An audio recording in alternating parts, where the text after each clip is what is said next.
From nowhere through a caravan around the campfire light,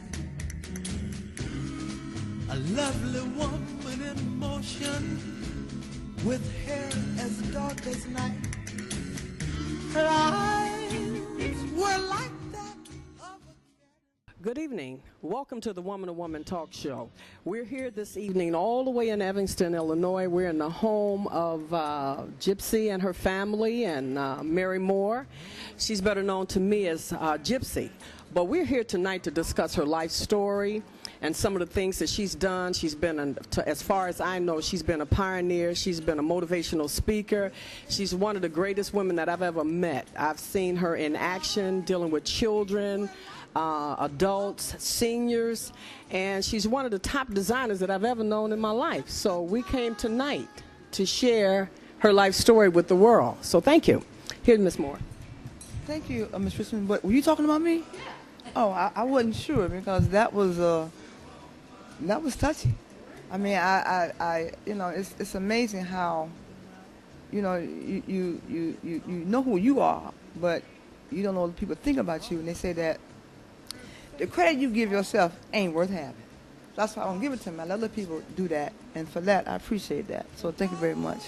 And not only that, but when I see you, I see myself. You know, so I thank you, Wanda, and the television show for allowing me to, for the first time in my life, at the age of 56, to talk about my story. And I think that my story is important because I've been through a lot. And the things that I've been through wasn't just about me, but it was about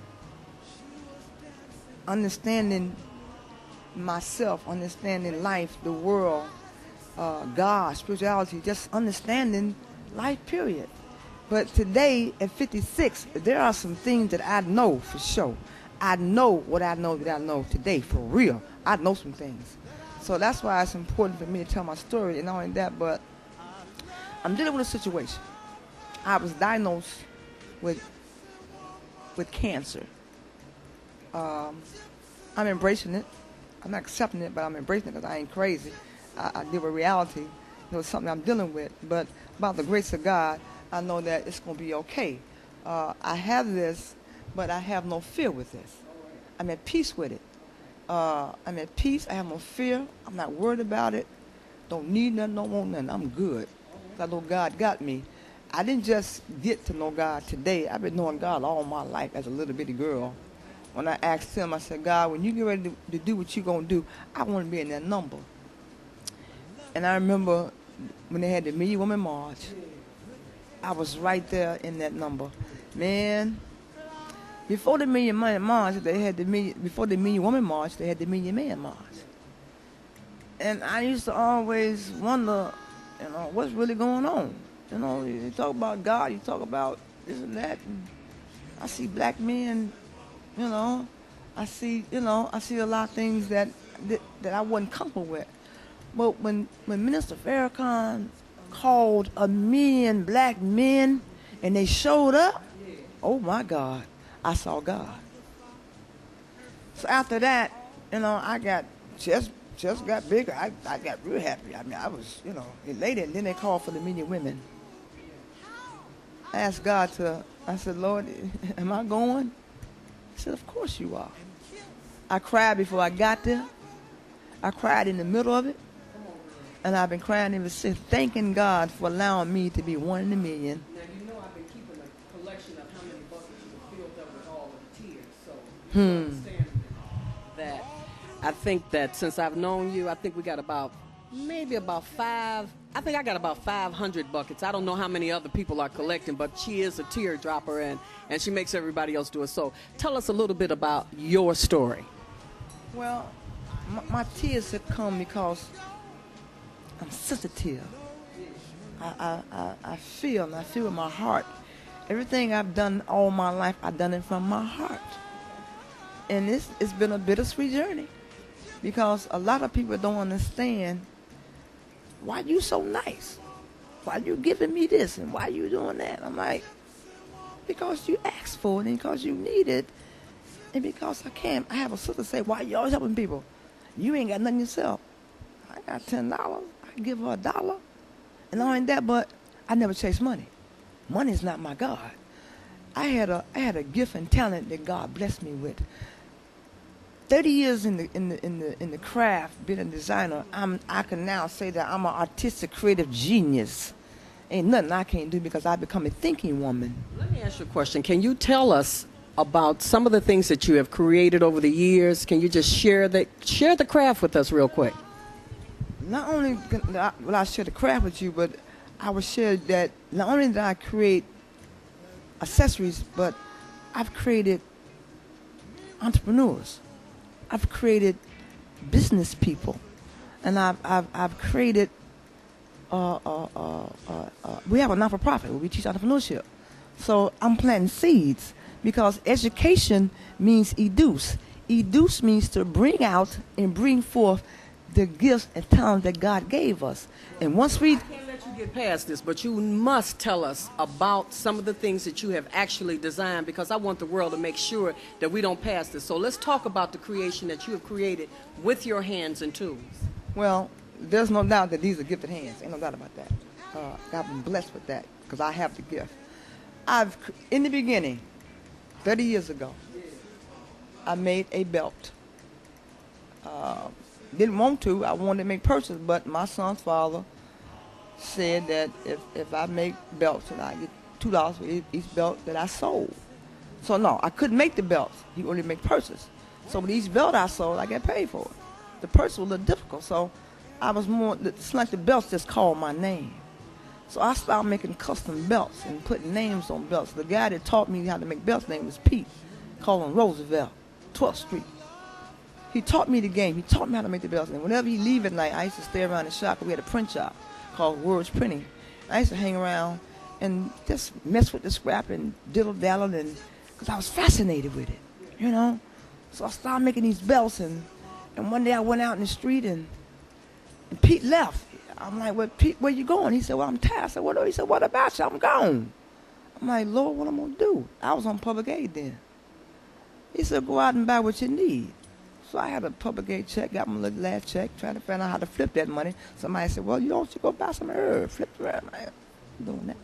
So the Spirit said, go buy what you need. I went down to Isaacs, went and bought me some dye, some little this, whatever I needed, came back to the shop, made the belts for the customers, went from Roosevelt to Independent, from Independent to Avers, from Avers to around the block. I came back, I had so much money, it scared me. Making custom belts, you hear me? So I'm like, oh my God, what is this? So I started making the belts, and I was loving it. So I started making belts. I started making 1.5 inch, 1 inch, 1.25 belts, different size for kids, everybody. Put names on it. I became so, I used to eat, sleep, dream belts. Came out the yin yang. You know, I used to have something always unbelievable just walking in my community. So I went from a one belt to different size belts, to making buckles on belts, to making keychains and making sunvisors. Then I started making the purses. Oh my God, it just grew. Some of these exotic skins that you have created, because I can't even name the skins that I've seen you draft and put together and put in these purses that's all over the world. So let's talk about how you created all of that. I know Isaacs, you'll spend a lot of money over there because I've taken you over there many times. Well, for the record, I didn't create any skin. I just took the skins that they made and python, snake skin, lizard, eel, alligator, crocodile, stingray, you name it, I was touching it. Cow skin, pony hair, you know, hairs, just everything. Because when I went to Isaacs and they had all this leather, I was like a kid in the candy store. I used to hyperventilate. I'd be up there for hours. What you up there doing? I said, I don't know, but I'm finding some jewels. And if I didn't have enough money, I used to hide it until I get back. He said, let me hide stuff. I said, I'm going to hide this because when I come back, I want to be there. And they had this crocodile skin that was so beautiful. Oh, my God. I used to just fall in love with this stuff. You actually made a living. You paid rent. You paid for your car, gas, and all the rest of it out of the talent that you had with your hands? From walking the streets of Roosevelt Road and couldn't even talk. My son thought I was deformed because I couldn't talk. I'm 19, 29, grown man, got a young woman. Well, like I said, he been around the world. So I couldn't talk. So I used to walk the streets with the belts in my hand. People say, let me see them belts. I'm like, you know, how much they cost? $20. You know, okay.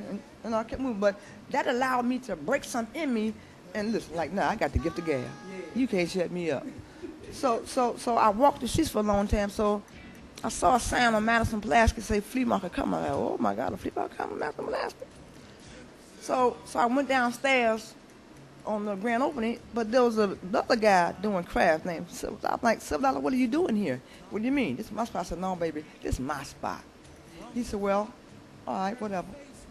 So he still moved. I said, I don't want to move in with you. This is my spot. So I left, came back 2 months later. He said, Gypsy's, I'm having problems. I got to give it up. I said, I was waiting on that. He said, I'm going to give you first option. I'm like, all right, cool.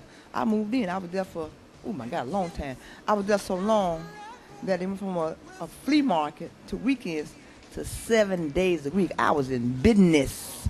You hear me? Oh my God. 10, 15 years down there with them Koreans, and they taught me a lot. Oh my God, they taught me to get in at 9 and get out at 5, handle your business. You know, but man, I used to make so much money, it was unreal. I used to have a line. If I got there at 9 o'clock, 9:15, I had a line around the corner waiting on me to make them a belt. And the people be watching me, looking at me and like, oh, wow, oh, look at her go, look. Because they had never seen it before, you know? Let me ask you a question, because this was something that you shared with me.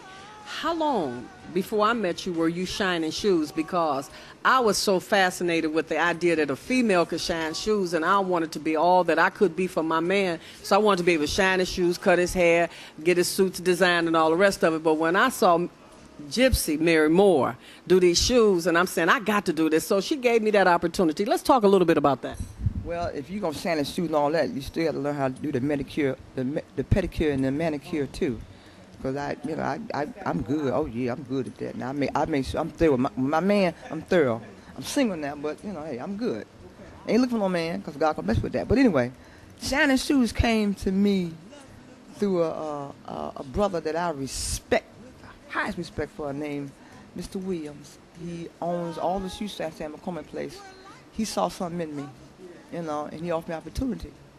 I had the store at Homer Square, so he had said, well, look, why don't you put you a little stand down here? I'm like, cool. He built me a stand. I had a shoeshine stand. I don't know how to shine shoes. So the opportunity came. He said, listen, I do shows and conventions, and why don't you come on down here and make some money? I'm like, cool, I'm with that. I went downtown at the McCormick Place. When I walked in that door, I saw a sea of people. I'm like, look at all this money. You know? I went and got my towel, my rack, my polish, and I started shining shoes, baby. And my apron. Man, please, you couldn't tell me nothing. I was good at what I did. You know, and I enjoyed it because I'm gifted. Ain't no shame in my game. I mean, I enjoy my craft. I enjoy seeing people smile. I like to restore a smile to people, you know. I like to make people... grabbing this mic from her because we're real good friends, but I want to talk about something that really just shocked the world. I mean, it shocked all of us as women and all of us as friends. It's the day that you made the phone call to us about your son. Oh my God. Jump, little jump. Ooh, that you know, that takes my breath away, because right before that phone call, I was living here in Oak Park, and I was 8 months behind in my rent. Lady named Nancy Loper. I used to sneak out the back door. I used to hide. Okay, I got to tell the truth. I used to sneak out the back door. I used to hide. I didn't answer the door. Because I was ashamed and I was afraid and I was scared, and business went bad. You know, everything was changing. The world was changing. You know, and I was scared. But one day she caught me. Come out the back door. I'm like, oh, Lord. She caught me. She said, Mary, she said, with me, I would have put your butt out of here a long time ago. She said, but because I know you know God, I can't touch you. So I've written 5-day notices for you, and God wouldn't let me give them to you. And I cried. I'm like, you got that much faith in me? She said, I don't, but God do. And I work for God, so I got to be obedient. She said, won't you take the basement downstairs and do your thing? Don't go back over there across Austin. Park. Meet the vendors over here. Do your thing. I'm like, wow, what a relief. So I got relaxed, and I set the basement up real nice, and I started going downtown Oak Park, talking to the business people, the store, the consignment store, and things started looking good. And like I say, that every sheetrow has its own theme songs.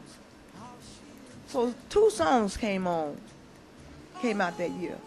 One of them was Darius Brooks, I Need You Now. And the other one was I Need You Now. Lord, don't let this come out. Let me get this song. I Need You Now and Your Will. Oh my God, when those songs came out, not tomorrow, not today, but right now, I need you now. Lord, come on now. You say that if I got the faith, because you honor that. And I'm going through something, so I need you. So when those songs came out, I'm like, okay, God, I feel you. I feel a little okay now because I'm hearing you. So I think everything will be okay. So I'm walking down the street, and all of a sudden, seemed like the sky got bluer. And the green got green, and the red got red. And I'm like, what's happening here? And like everything became colorful. And then as a little kid, my favorite movie was The Wizard of Oz. And my favorite character was Scarecrow. That little white boy that lived next door to me, he works as an advertiser and he does something for advertisement, the art and stuff.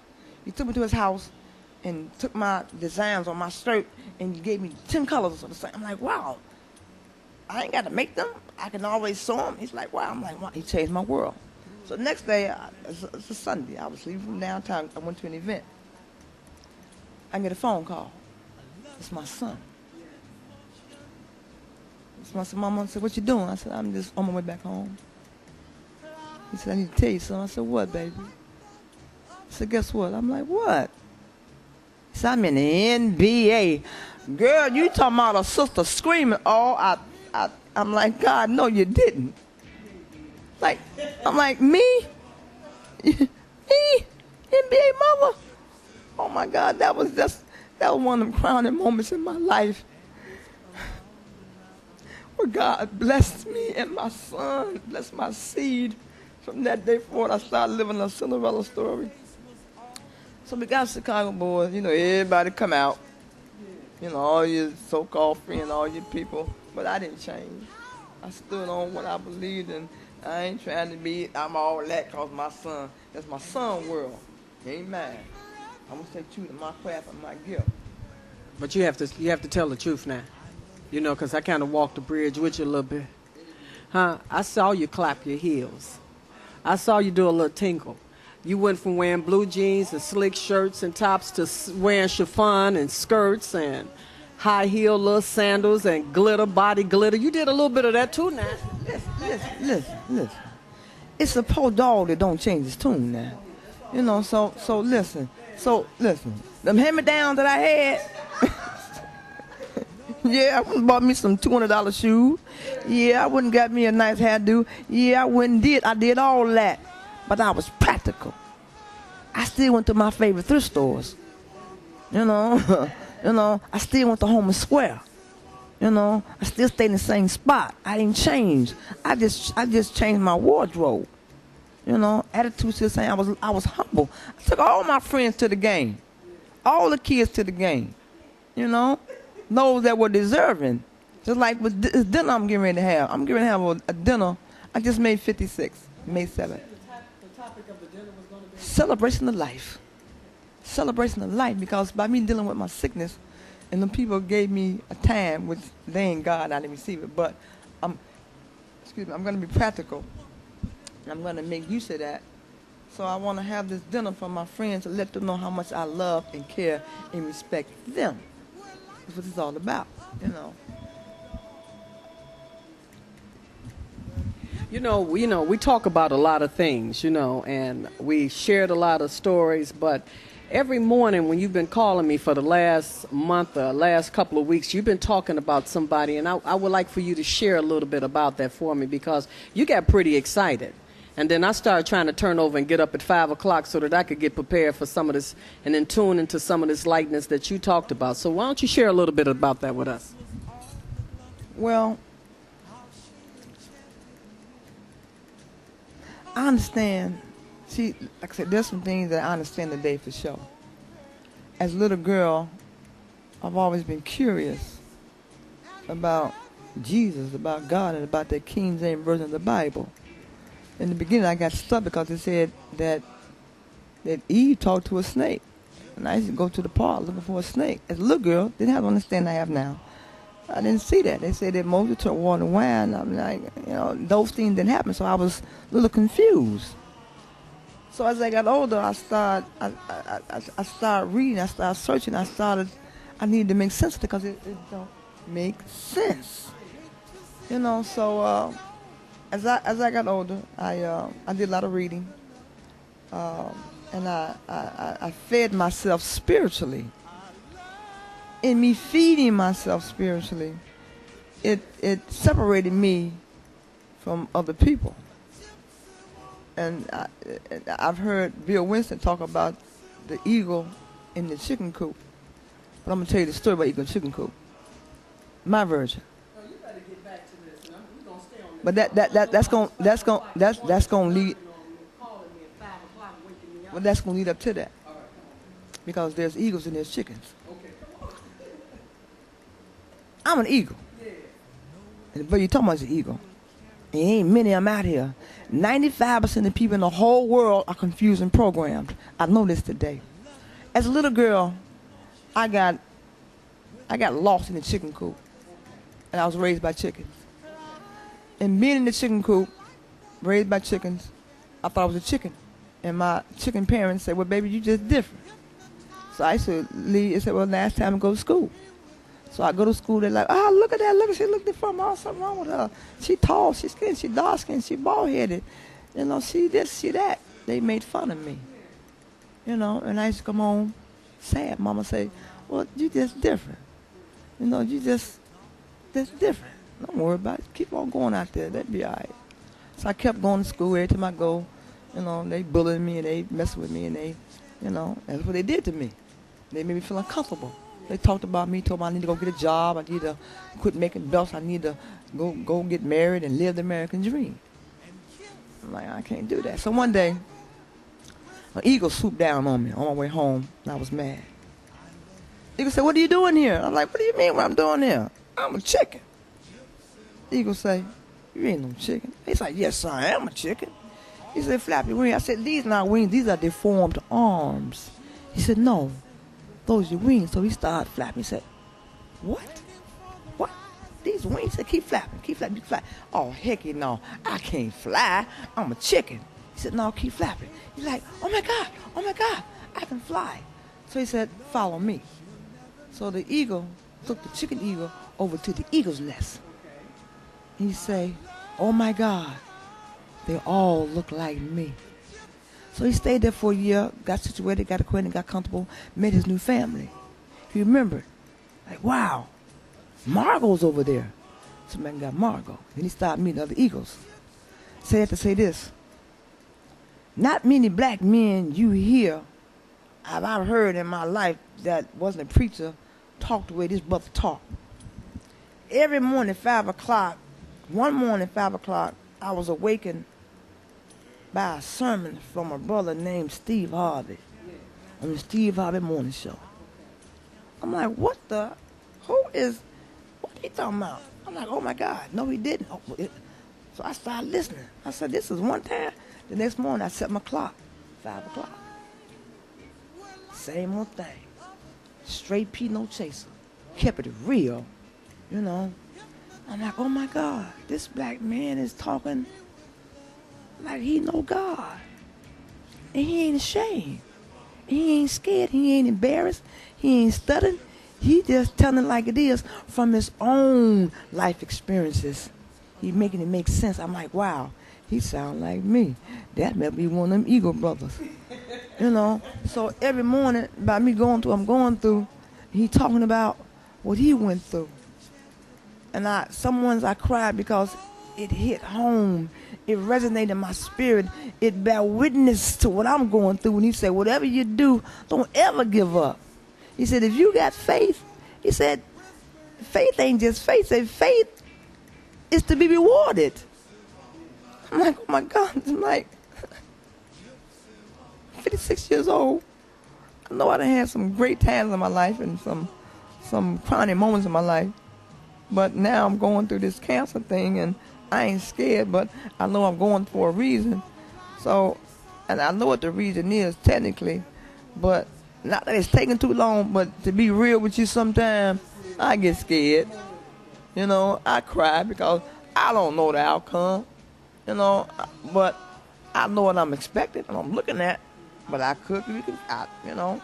So I'm listening to the brother when he say what he say about, you know, whatever you do, don't give up. I don't care how sick you are, what they say about you or what they're doing, so don't give up, because faith gonna bring you through. He said, look at me. He said, look at me. I got a talk show now. I'm on top of the world now, all because I allowed God to come into my life, because I asked God to come, because I dropped all the things. He also said, close the door on yesterday. He said, quit going back over there. Quit messing with them chickens. Come out of that chicken coop and stay from over there. If you keep going back, he said, God got a mansion for you, full of gifts.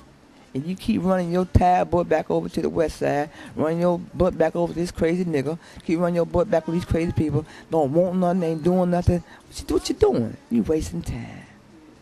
So I hear the brother, and I also want to do a video just for him. Because you did share that information with me, but it took me about 3 or 4 days, because when I get up in the morning, I just want to lay down and go back to sleep. I said, I listen to Steve Harvey on my way riding. I ain't getting up at 5 o'clock because, you know, I work to 10, 11 o'clock at night. I do 13, 14 hours a day.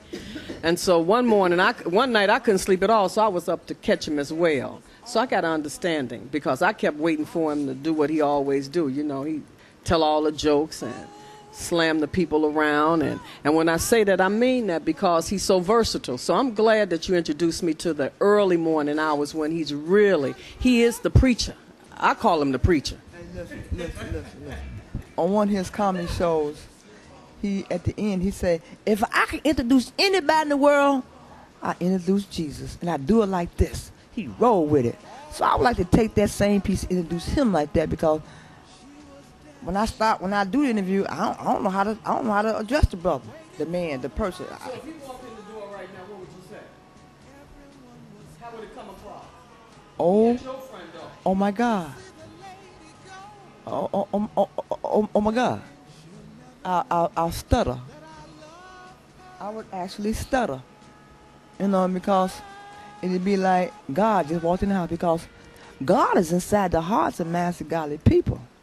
Now, let me tell you this, but let me get back to that NBA thing.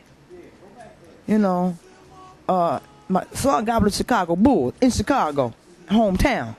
That was his dream. I taught my son well. Through the grace of God, God allowed me to be his mother, because God put in me what I needed to raise this man. I said, God, when I was pregnant, before I even got pregnant, his father made a deal. So I said, God, give me a son so I can raise a man I ain't seen. I said, and give me a son so I know that me and dad ain't going to be together as a sign, because I don't want to walk around with a little girl and be in jeopardy. So give me a son. So God blessed me with a son. But when I was pregnant, his father had enough sense. He's a good father. I don't take nothing from him from that. When it comes to a relationship, you know, it's different. But I respect him for being a man. And plus, he asked me to have his babies. He wanted 8, I wanted 4. But after that first one, all that pain, I said, I ain't doing it no more. It's over for me. So I got blessed, and I fed my son in my womb. I went to school, no smoking, no drinking, no none of that, because I was a happy pregnant woman. I was happy to carry that baby for that man, because I was in love.